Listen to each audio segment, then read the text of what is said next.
welcome back. There's probably 3 to 5 big tipping points in my journey to where I am today with this whole front desk sales process and patient experience and patient journey. And I want to share with you one of those tipping points today.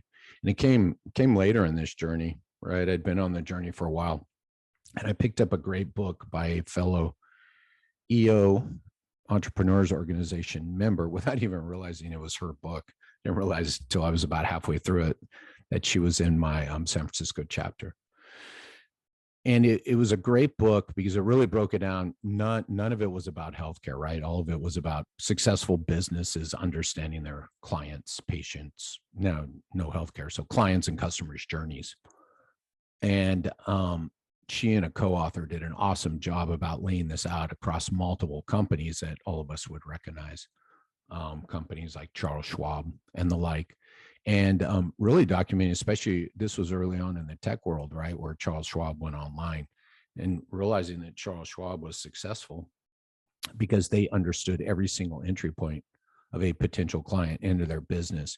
And they were able to map out what that journey looked like of a successful paying client, no matter what service they came in through.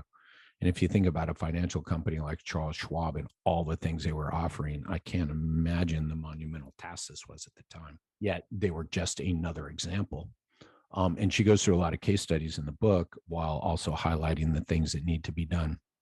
What I want to share with you is aligning these client, patient, customer objectives with the business objectives as they're moving along in their journey with your business. So just imagine a straight line. A potential client comes into your world all the way through, a successful termination. We could call that discharge. We could call that an end of a course of care. We call that whatever we want. So they come in, and here's that desired result, right? And we usually put them on that journey, and I say, okay, let's take care of this person every step of the way. Meaning, let's understand where they are at all times on their journey from this start to this finish, where they are on that journey, right? And who owns that relationship at this point. You guys have heard a lot of this, whether it's the front desk in the pre-arrival process, it's the provider once the evaluation process starts through the course of care. It could move on if you have wellness programs, if you have continuity programs, could move on to nutritionists, personal trainers, everything. As long as we know where this person are on their journey with our business, then we can build out the systems and processes to deliver the experience we want, right? To what? To create the ultimate client, patient, customer success, right? That is the key. That mindset is another tipping point, right? So this carries over into this next tipping point when I realized that was the key. And that's why I started looking for books like the one she authored. And in her book, she mentions that as clients, here's your big takeaway for this. As clients are moving through your business, right? Once they come in, they look at your website, they engage with you either through an email, through a chat, through a phone call, through whatever it is. As they're moving through the business, there are business objectives. So here we are on this line, right? Above this line is all the business objectives that need to be met as they're moving through the journey. Think of things like collecting insurance info, collecting personal data to get them into the EMR, sending them paperwork, right? Signing the paperwork. All these things are business objectives that need to be achieved for this customer to move through their journey with your business for the business to be successful. Here was the kicker, and here was the 2x4 upside the head in this book. She said, the customers also have different objectives, right? Or sorry, have objectives as they're moving through the journey of your business. So here's the main journey. Here's the business objectives. Here's the patient, client, customers objectives, right? And all you need is those 3 lines and put exactly that: patient, client journey, patient objective, business objectives, patient objectives, right? As they're moving through. And what she pointed out so well, and was the 2x4 upside the head, was the fact that patient objectives and business objectives, as they're moving through their journey in your business, don't always align. And I was like, holy shit, right? Think about paperwork, right? We tell people we got paperwork. That's a business objective.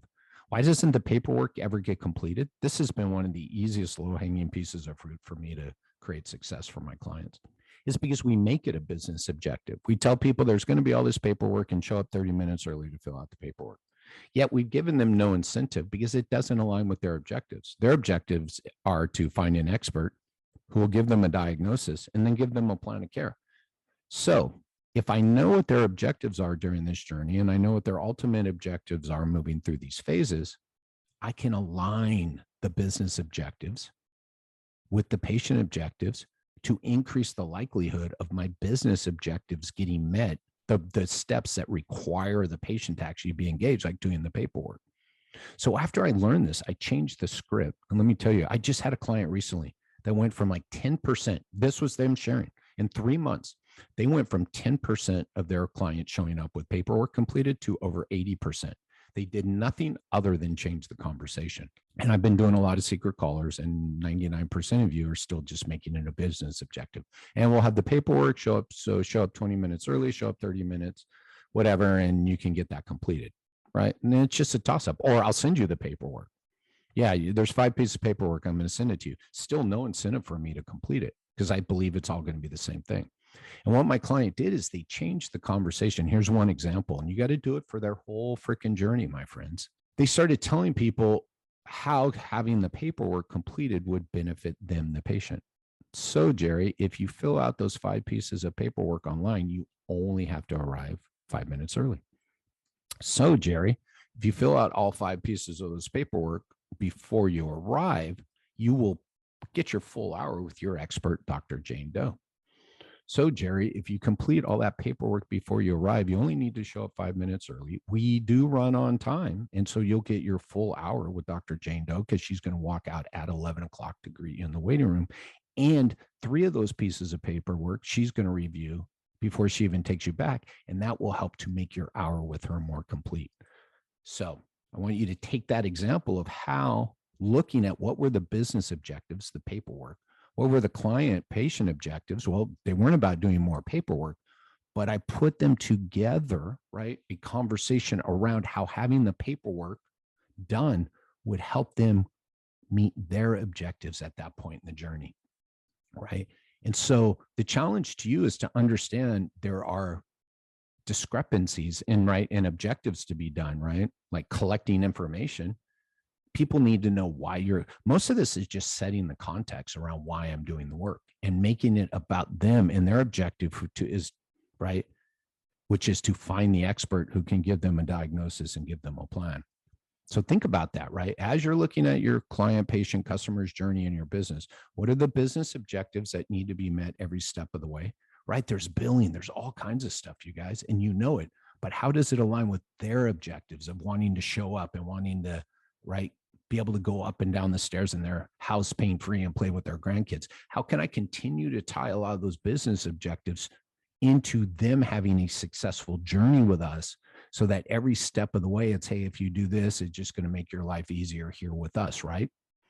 As you move forward.